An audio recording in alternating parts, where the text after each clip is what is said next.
How did your previous betrayal impact your marriage to each other? We're an interesting mix in that we're both coming in with a lot of betrayal. Right. And so I had been working on my betrayal trauma for 5 years when Michael and I got married. Mhm. Tons of therapy, tons of group work. But I knew enough, my therapist had prepared me enough that I would inevitably bring my trauma and pain, Mhm. and some layers of it would get healed in the marriage, right? Sure. Now, I already knew about Michael's sexual history when we got married.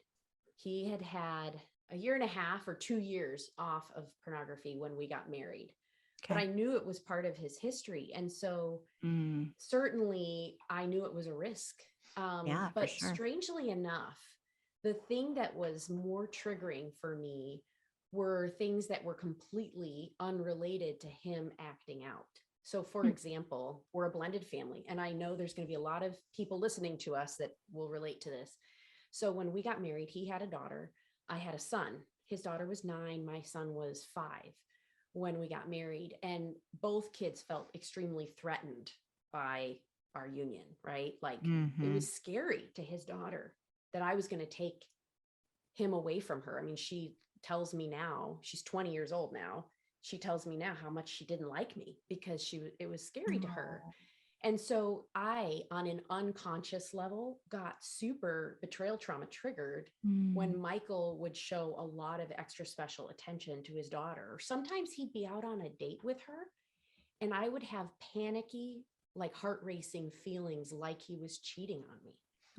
And Wow. I knew it made no sense. The gift in being married has been tons of therapy, tons of time together to work on reestablishing I choose you and you're safe with me. So not taking away from just the history of betrayal trauma and just how terrifying that is.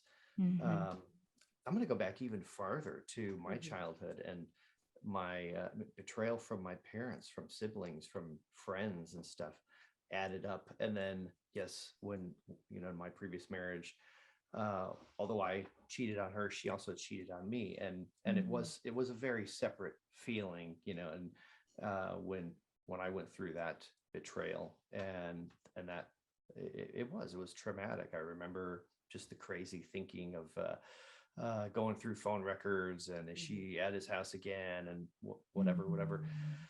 Coming into the marriage, yeah, that I don't even know if it's always conscious, but there's it's hard to trust. It was hard to trust in the beginning, I should say, and over the years, it's just gotten better and better.